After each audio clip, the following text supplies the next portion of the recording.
रामपुर गांव में चंदू और मोहन नाम के दो दोस्त रहते थे। दोनों में बहुत पक्की दोस्ती थी। चंदू और मोहन किसी भी मुश्किल से मुश्किल हालात में एक दूसरे का साथ नहीं छोड़ते थे। यही वजह थी कि गांव में सभी लोग उनकी दोस्ती की मिसाल देते थे। एक बार चंदू और मोहन किसी काम से शहर जा रहे थे। वो आधे रास्ते ही पहुंचे थे, एक सुंदर तालाब दिखाई पड़ा। दोनों दोस्त तालाब के पास जाते हैं तो देखते हैं कि तालाब के किनारे बहुत सारे कंकाल का ढेर लगा होता है। अरे यार मोहन, मुझे लगता है ये जगह ठीक नहीं है यार। चल आगे चलते हैं, यहाँ रुकना ठीक नहीं है भाई।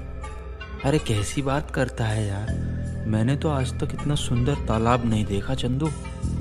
मैं तो जा रहा हूँ तालाब में नहाने। हाँ, ये कहकर मोहन तालाब में नहाने के लिए चल देता है और पानी में छलांग लगा देता है। पानी में कूदते ही मोहन कंकाल में बदल जाता है। चंदू ये देखकर हक्का बक्का रह जाता है। अरे नहीं, ये क्या हो गया मेरे दोस्त मोहन को? मोहन कंकाल में कैसे बदल गया? मुझे अभी के अभी यहाँ से जाना होगा। ये कहकर चंदू वापस गांव की तरफ चल देता है और रोते रोते एक पेड़ के पास से गुजर रहा होता है। उस पेड़ के नीचे बैठा जादूगर चंदू को अपने पास बुलाता है। क्या हुआ बेटा, क्यों रो रहे हो? क्या बात है? आप कौन हैं? अब पूछ तो ऐसे रहे हैं जैसे मेरे दोस्त को बचा लेंगे आप। बेटा मैं एक जादूगर हूँ। तुम मुझे बताओ तुम्हारे दोस्त को क्या हुआ है, मैं जरूर तुम्हारी मदद करूँगा। चंदू उस जादूगर को शुरू से आखिर तक सारी बात बताता है, जिसके बाद वो जादूगर अपने जादुई गोले में उस तालाब को देखता है और फिर चंदू से कहता है, अरे बेटा वो कोई ऐसा वैसा तालाब नहीं है। उस तालाब में एक बुरी आत्मा का वास है। जो भी उस तालाब में नहाता है वो कंकाल बन जाता है। तुम्हारे दोस्त चंदू को भी उसी ने कंकाल बना दिया है। अब क्या होगा बाबा? मुझे कोई उपाय बताओ जिससे मेरा दोस्त वापस आ सके बाबा। एक उपाय है बेटा। जो आत्मा उस तालाब में रहती है वो पड़ोस के नीरपुर गांव की एक महिला थी। अगर उस गांव की मिट्टी इस तालाब में डाल दी जाए तो शायद इस आत्मा को मुक्ति मिल सकती है। हाँ, जाओ और जाकर उस गांव की मिट्टी ले आओ। उस मिट्टी को तालाब में डाल देना, तब जाकर उस आत्मा को कहीं मुक्ति मिल पाएगी। जादूगर की ये बात सुनकर बिना देर किए वहां से चला जाता है और थोड़ी देर बाद वो नीरपुर गांव पहुंच जाता है। गांव में घुसते ही चंदू को सबसे पहले एक जला हुआ घर दिखता है, जिसे देखकर वो अचंभे में पड़ जाता है और तभी गांव के कुछ लोग उसके पास आते हैं। अरे कौन हो भाई? अब से पहले कभी यहाँ नहीं देखा, क्या चाहिए?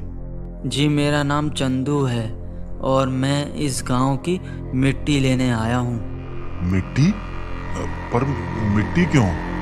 जी मुझे वो जादूगर मूसा ने यहाँ भेजा है। यहाँ कोई सावित्री नाम की महिला रहती थी ना, जिसकी आत्मा गांव के बाहर एक तालाब के अंदर है और मुक्त नहीं हो पा रही है। ये सब मुझे उस जादूगर ने बताया है। यहाँ की मिट्टी ले जाकर मैं उस तालाब में डाल दूँगा तो वो आत्मा मुक्त हो जाएगी और मेरे दोस्त की भी जान बच जाएगी।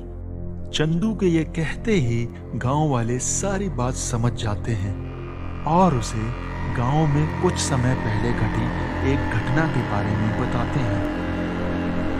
बेटा चंदू, जिस सावित्री की आत्मा को मुक्त कराने के लिए तुम मिट्टी लेने आए हो, ये जो जला हुआ घर है ना, ये उसी सावित्री का है बेटा, जिसे गांव के एक दबंग जमींदार ने घर के अंदर जिंदा जला दिया था।